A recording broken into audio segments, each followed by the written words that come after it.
शिव तत्व क्या है, इनकी सर्वव्यापक स्थिति क्या है, इस विषय पर हम आपको बताने जा रहे हैं। शिव तत्व का अंतरिम ऐश्वर्य परम तत्व होता है। यह दो प्रकार का होता है। एक जड़ तत्व जिसे हम अचेतन कहते हैं और दूसरा परम तत्व होता है जिसे हम चेतन कहते हैं। यही चेतन तत्व ही आध्यात्म है। चेतन तत्व भी दो प्रकार के होते हैं, एक प्रभासी, दूसरा आभासी। प्रभासी तत्व रंगीन होते हैं, नवरंगी होते हैं। यह ब्रह्मांड के सबसे बाहरी हिस्से में सर्वत्र व्याप्त होते हैं। और आभासी तत्व रंगहीन होते हैं। यह ब्रह्मांड के मध्य भाग में सर्वत्र अणुलिंग इकाई के रूप में व्याप्त होते हैं। इस प्रकार शिव का अंतरिम ऐश्वर्य प्रभासी और आभासी तत्व हैं, जिन्हें हम आध्यात्म कहते हैं। यह इकाई रूपों में अव्यक्त हैं, अविनाशी हैं, अछेद हैं, अभेद हैं, गणना से परे हैं, नगण्य हैं और हम इन्हें किसी भी उपाय से इनका नाश नहीं कर सकते हैं। अविनाशी हैं, अद्वितीय हैं, इनके समान दूसरा भी कोई नहीं है। अब हम प्रभासी तत्व के इकाई रूप को बताएंगे। प्रभासी तत्व में परम तत्व से जो सत तत्व बाहर निकलता है नवरंगों से, उसमें सोने के कण, इतने छोटे छोटे कण, एकदम सूक्ष्मतम कण, अद्वितीय चमक के साथ ब्रह्मांड के नवरंगी मंडल के मध्य में प्रकाशात्मा के रूप में विराट व्याप्त होते हैं, जिनके इकाई रूप को हम आत्मा कहते हैं। यह जीवन ज्योति चलाते हैं। इनसे निकले हुए सफ़ेद हीरे से भी अधिक चमकीले सफ़ेद कण ब्रह्मांड के सबसे बाहरी हिस्से में वृत्ताकार आयाम में व्याप्त होते हैं, जिसकी परिधि करीब 20 करोड़ किलोमीटर होती है। तो विभासी, इन्हें विभासी तत्व कहते हैं। ये विभासी तत्व के इकाई रूप को रंभ कहते हैं। रंभ का व्याख्या होता है र माने रमणना,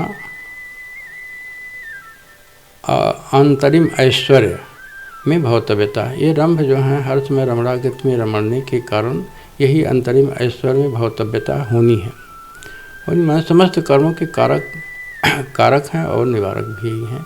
इन्हें अनादि कर्मा भी कहते हैं। इस प्रकार ब्रह्मांड के सबसे बाहरी भाग में प्रभासी तत्व और आभा मंडल में आभासी तत्व हैं। इनके इकाई रूप को अणुलिंग कहते हैं। और जड़ तत्व के इकाई रूप को हम विज्ञान की भाषा में अणु कहते हैं। इनका विखंडन होता है, वैज्ञानिक लोग इनका विखंडन करते हैं। तो जड़ तत्व विज्ञान है और परम तत्व आध्यात्म है। यह शिव के दो स्वरूप हैं। तो जड़ तत्व से जीवन उपयोगी तमाम सुविधाओं का विस्तार वैज्ञानिक लोग करते हैं। और आध्यात्म जो परम तत्व है, यही आध्यात्म है।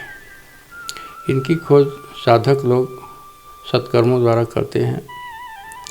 इस प्रकार जड़ तत्व और परम तत्व के रूप में पूरे ब्रह्मांड में व्याप्त स्थिति को हम ब्रह्मांड कहते हैं। तो शिव ही शिव सर्वव्यापी हैं, इसे शिव सर्वम हम कह सकते हैं। लेकिन आज तक इस शिव की सृष्टि विस्तार में 5 कलाएं प्राधाम में हैं। पहली कला इनकी है माँ, उत्पत्ति कारक। दूसरी कला है ओम, कर्मों का विस्तार, कर्म विस्तारक। तीसरी कला है निराकार लक्ष्मी, जो ब्रह्मांड में जीव कोट और वनस्पतियों का धारक स्वरूप है। चौथी कला श्री हैं, जिनसे यश कीर्ति वैभव मिलता है। पांचवी कला एक आदिलिंग हैं, जो इस सत्य तत्व और विभासी तत्वों का अर्धघटक रूप हैं, जिनसे ब्रह्मांड में 9 मंडलों में स्थिति उत्पन्न होती है। तारे, पुच्छल तारे, नक्षत्र, मातृकाएँ, उल्काएँ, 10 महाविद्या, माया, त्रिगुणात्मिका माया, महामाया, इनकी उत्पत्ति यहाँ से होती है। इस प्रकार शिव सर्वव्यापी ब्रह्म है। शिवाय शब्द कहने में शिव और उनकी अद्वितीय शक्ति चेतना, ये 2 रूपों में ही सबके अंदर पूर्ण रूप से पराधाम में रहते हैं। घटक, अर्धघटक, अंश, आंशिक रूप में इन्होंने सृष्टि का विस्तार किया है। इस प्रकार हम इन्हें शिव सर्वम कह सकते हैं। हर कण हर घटवासी हो, शिव शक्ति अविनाशी। तो हर कण में व्याप्त हैं और सबके हृदय में जीवन जो चलाते हैं। इस तरह हर कण हर घट में सर्वत्र व्याप्त शिव है। लेकिन आज तक मृतलोक में शिव की जो 5 कलाएँ आभा मंडल में हैं, रजोगुणी ब्रह्मा संग सरस्वती माँ, सतोगुणी विष्णु संग महालक्ष्मी, तमोगुणी रुद्र संग माता पार्वती, चौथी कला है आत्माओं का आदान प्रदान उमा महेश्वर, 5वीं कला ज्ञान रूप शंभु ब्रह्मचारी। ये शिव की 5 कलाएँ हैं, जिसमें साकार कलाएँ हैं। साकार रूप में ये 5 लोग 5 देवी और 5 देव दिव्य पुरुष नारी रूप धारण किए हैं। सबके अंदर रूप रंग आकार में समता समान रूप से है। लेकिन आज तक ये रुद्र भगवान को ही लोग शिव मानते चले आए हैं और पार्वती माता को ही शिवा, जबकि ये शिव की साकार कलाएं हैं। तो 5 कलाएं निराकार हैं पराधाम में, 5 कलाएं साकार हैं अपराधाम आभा मंडल में। तो इस प्रकार शिव सर्वव्यापी ब्रह्म है। दिव्य दर्शन में जब हम पराधाम में विखंडन के बाद परम तत्व 9 रंगों में विभक्त हुआ, तो उसकी शोभा अद्वितीय होती है, जिसे हम देखने में इस प्रकार दिखाई पड़े। उन रंगों में आपसी हेरा फेरा होता रहता है। 9 रंगों में होता हेरा फेरा, सनम कहाँ है मुकाम तेरा। रूप देखूं तेरा देखता ही रहूं, हे बदलते स्वरूपों की कैसी छटा। देखता मन परखता न थकता हटा, 9 रंगों में होता हेरा फेरा, सनम कहाँ है मुकाम तेरा। विखंडन के बाद ये 9 रंग आपस में आदान प्रदान, रंगों के छोटे छोटे कणों के रूप में आदान प्रदान होता है। लेकिन बाद में ये 9 मंडलों में स्थित होते हैं। 5 मंडल में इनके मिश्रित रूप हैं, जिनका वर्णन हम आगे बताएंगे। इस प्रकार सर्वव्यापी ब्रह्म शिव ही सर्वत्र अपने इकाई रूप में व्याप्त हैं, जिसके मध्य में आभा मंडली स्थिति में एक प्रधान पुरुष शंकर हैं, जिनके कमर भाग पर पृथ्वी और 9 खंड जड़ तत्व के हैं, और उनके हृदय भाग पर जो शिवलिंग है, उस शिवलिंग से कुम्हार के चक्के जैसी वृत्ताकार आवृत्ति में घूमते रहने के कारण करोड़ों आत्माओं का आदान प्रदान होता रहता है, जो सोने के छोटे कण से भी सूक्ष्म आती हैं और शरीर धारण करती हैं। जब शरीर धारण करती हैं तो उसे जीवन कहते हैं, और जब शरीर छोड़ती हैं तो उसे मृत्यु कहते हैं। इस प्रकार आत्मा तो मरती नहीं, मर गया शरीर। तो ये आत्मा का बार बार शरीर धारण करना जीवन और छोड़ना मृत्यु है, जिसके कारण जीवन मृत्यु रूपी लीला ब्रह्मांड में परम नियंता करते रहते हैं। परम नियंता सतपराधाम बैठे, करते लीला खेल। अंशिकाई आत्मा बदले काया करोड़ों मेल। करोड़ों कोठरियों में शरीर का परिवर्तन होने के कारण इसे परिभ्रमण परिपथ कहते हैं। तो बार बार 1 करोड़ आत्मा अगर हर सेकेंड उस काल चक्रेश्वर से मृत्यु लोक में आकर शरीर धारण करती है, तो 1 करोड़ आत्मा हर सेकेंड यहाँ से शरीर छोड़ के जाती है। योनियों में इनकी संख्या कम ज़्यादा हो सकती है, लेकिन जितनी आत्माएं आती हैं उतनी ही यहाँ से निष्पादित होकर जाती हैं। इसलिए काल चक्रेश्वर के प्रकाश में गड़बड़ नहीं होता है।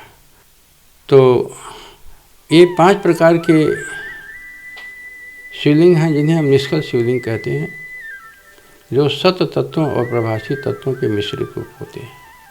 जिसमें सत तत्व सुनहरे रंग के होते हैं, जो वृत्ताकार मंडल में नीचे रहते हैं, और ऊपर सफ़ेद प्रकाश विभासी तत्व के होते हैं। इन 2 प्रकार के तत्वों से ये 6 शिवलिंग बने हैं। एक आदिलिंग है जिनसे जो ब्रह्मांड के बाहरी हिस्से में, जिसके विषय में लोग जानते नहीं हैं, और न ही ये 5 निष्कल लिंग जो आभा मंडल में हैं। एक ब्रह्मा जी सरस्वती के पास, जिनकी पूजा ब्रह्मा सरस्वती माता भारत भूमि के दक्षिणी भाग में मेरू शिखर पर्वत पर विद्यमान है, जहाँ तक मनुष्यों का आना जाना नहीं है। दूसरा शिवलिंग भारत भूमि के उत्तराखंड राकस और सतलुज झील के से निकली, उत्तराखंड से निकली राकस और सतलुज झील जो तिब्बत पठार की तरफ गई है, वहाँ वैकुंठ धाम है, दिव्य पहाड़ियों से घिरे हुए। दूसरा शिवलिंग वहाँ है जहाँ विष्णु और लक्ष्मी जी इस शिवलिंग की उपासना करते हैं। तीसरा शिवलिंग कैलाश धाम पर, हिमालय पर्वत के शिखर भाग कैलाश पर, जहाँ भगवान रुद्र और माता पार्वती इस निष्कल शिवलिंग की पूजा उपासना करते हैं। और चौथा शिवलिंग है प्रधान पुरुष आभा मंडल में शरीर धारक रूप और नारीश्वर शंकर के हृदय भाग पर, जहाँ से आत्माओं का आदान प्रदान होता है। इसे तिरोभाव शिवलिंग कहते हैं। इनकी पूजा उमा महेश्वर करते हैं। और 5वां शिवलिंग प्रधान पुरुष शंकर के शिखर भाग पर, मस्तक भाग पर है, जिनकी पूजा शंभु ब्रह्मचारी कहते हैं। ये पूर्ण से ज्ञान रूप हैं। 4 कलाएं जीव को माया चक्र में बांधती हैं, और 5वीं कला ज्ञान रूप है, जो भवसागर से पार करती है। ये भवसागर क्या होता है? इकाई आत्मा का बार बार शरीर धारण करना और छोड़ना, यही भयावह भवसागर है, जिसे भ्रमणागति कहते हैं। जिसको इस प्रकार से बताया गया है कि कोठरियों को बदलते बीता जुग पर ठाव नहीं मिलता, कहाँ है अनादि अखंड अनंता, वह गाँव नहीं मिलता। लेकिन ये बार बार कोठरियों का बदलना और शरीर धारण करना छोड़ना, यही भयावह भवसागर है। इस भ्रमणा गति से बाहर निकलना ही मुक्ति कहा जाता है।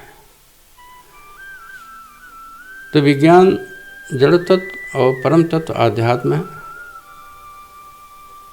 ये शिव के 2 स्वरूप हैं। वैज्ञानिक लोग जड़ तत्व की खोज कर तमाम जीवन उपयोगी संरचनाएं तैयार करते हैं, और कलयुग में इसका विज्ञान की सीमा थोड़ा उच्चतम शिखर पर होगी। लौकिक 4 पुरुषार्थ होते हैं मनुष्य को: धन, बल, पद और प्रभुता। उसी तरह से आध्यात्म में भी 4 पुरुषार्थ हैं। आध्यात्मिक पुरुषार्थ में सत्कर्म करना, सत्कर्म, भक्ति, मुक्ति और मोक्ष। आध्यात्मिक 4 पुरुषार्थ और 4 पुरुषार्थ लौकिक है। आज हम यहाँ तक बताएंगे इसके बाद हम आत्मा का स्थानांतरण किस कारण से होता है इस विषय में बताएंगे।